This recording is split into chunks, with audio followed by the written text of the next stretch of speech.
maybe intentionally. I don't know. I'm not a mind reader, especially when the mind is more or less a blank tablet.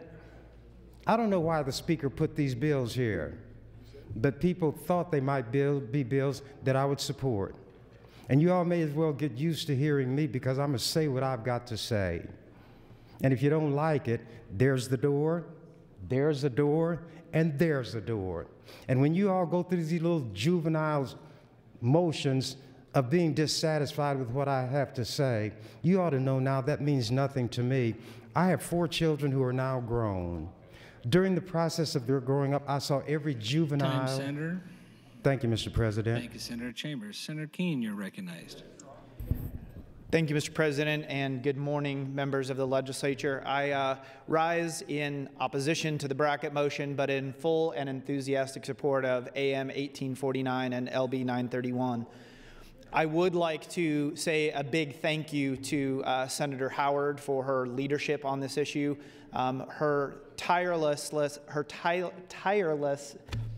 Her ceaseless enthusiasm towards ensuring that Nebraska becomes a leader in combating opioid addiction on all fronts, both, as she indicated, the technological front as well as now providers and the interaction with patients, is something that should be commended. And I've really appreciated the opportunity to work with Senator Howard and Senator Lindstrom over the past several years in helping Nebraska really move to the forefront of good legislation to help prevent opioid addiction and combat the nationwide opioid epidemic.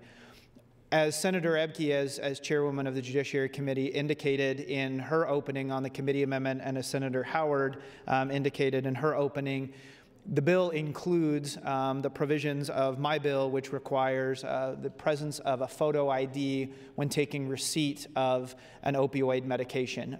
Very similar to the process that is undergone when one receives Sudafed, which has been very effective in Nebraska at helping reduce the inappropriate distribution of Sudafed, which can be utilized in the production of methamphetamine, and is a straightforward, common sense step to ensuring that opioid medications get in the right hands of the individual to whom they were prescribed. With that, I continue to give my support to the committee amendment and to the bill. I'm happy to answer any questions relative to my specific component of the committee amendment and encourage your green vote as we move this legislation forward to select file. Thank you, Mr. President. Thank you, Senator Keene. Senator Lindstrom, you're recognized. Thank you, Mr. President. As Chairwoman Ebke has stated, LB 933, which was my bill, part of the opioid package, is a part of the Judiciary and Committee amendment. The specifics of the bill basically are notification to parents and guardians on the first and third times that they are prescribed the drugs. What's interesting about coming down to the legislature is you find allies on different issues, and this is one that also has been a personal issue for me and my family.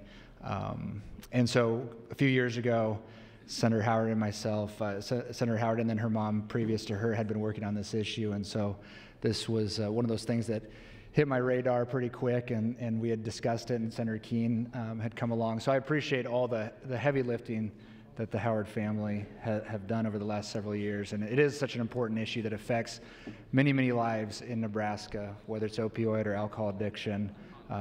Most families are touched by addiction and the types of abuse that goes on there. So again, my amendment is a part of the judiciary bill, and it's, again, a notification. But I just want to thank Senator Howard, Senator Keene, and members of the body for being engaged in this important issue.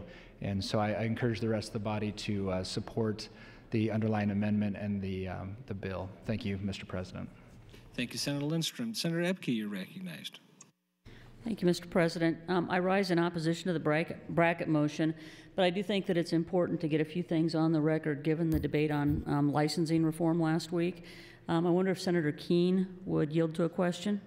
Senator Keene, would you please yield? Absolutely. Thank you, Senator Keene. You're a veterinarian, correct? That is correct. And does your license and legal scope of practice as a veterinarian authorize you to dispense medication to human patients? No, it does not. Have you ever worked in a job relating to health care for human beings or dispensed drugs to human patients? No, I have not. Do you believe that your education, your life experience, and the research you and your staff have conducted into this issue give you a solid basis to recommend the provisions of your LB 934 be enacted as law, even though you have no formal expertise in this subject matter? Yes. And you believe your proposed legislation should become law, even over the objections of Drs. Massey and Trumper and the doctors they represent at the Nebraska Medical Association, and the objections of Dr. Lassen with the AARP and the licensed pharmacists at the Nebraska Pharmacists Association? I do, because the amended language addresses a number of their concerns regarding how the use of ID in a healthcare facility, as well as there are a few of their objections which I disagree with on premise. Thank you, Senator Keene. Senator Lindstrom, would you yield to a few questions? Senator Lindstrom, would you please yield? Yes, I will. Senator Lindstrom, are you a pharmacist? No, I'm not. Are you a medical doctor? No, I am not. Have you ever worked in a healthcare-related job? No. Do you believe that your education, your life experiences, and the research that you and your staff have conducted into this issue give you a solid basis to recommend the provisions of your LB 933 be enacted into law, even though you have no formal expertise in this subject matter? That is true, and life experience helps as well. Okay. And you believe your proposed legislation should become law, even over the objections of Dr. Massey and the licensed doctors he represents at the Nebraska Medical Association? I do. Thank you, Senator Lindstrom. Senator Howard, would you yield to a question, please? Senator Howard, would you please yield? I would be happy to. Thank you, Senator Howard. Are you a pharmacist? No. Are you a medical doctor? No. Have you ever been a licensed healthcare professional of any kind? No. Do you believe that your education, your heartbreaking family experiences, and the research that you and your staff have conducted into this issue give you a solid basis to recommend the provisions of your LB 931 be enacted as law, even though you have no formal expertise in this subject matter? Yes, I do. And you believe your proposed legislation should become law, even over the objections of Dr. Massey and the licensed experts he represents at the Nebraska Medical Association? Yes, and we did address all of their concerns in the amendment. Thank you, Senator Howard. Colleagues, we are sent here to represent our constituents. They don't expect us to be experts on every single topic that is discussed in this body, but they expect us to thoughtfully consider the problems we see in our state and to use the resources at our disposal to develop solutions to those problems. Nebraska voters know that we are not all-knowing, but they expect us not to be gullible. They expect us to be able to listen to experts and separate the facts from the rhetoric. They expect us to do the right thing. This legislature created professional licenses, and the legislature has proper oversight authority over those licensing programs and how they are administered. These bills demonstrate that their introducers know that to be true. I encourage the adoption of the committee amendment and the advancement of this bill. And thank you, Mr. President. Thank you, Senator Epke, Keene, Lindstrom, and Howard. Senator Blood, you're recognized.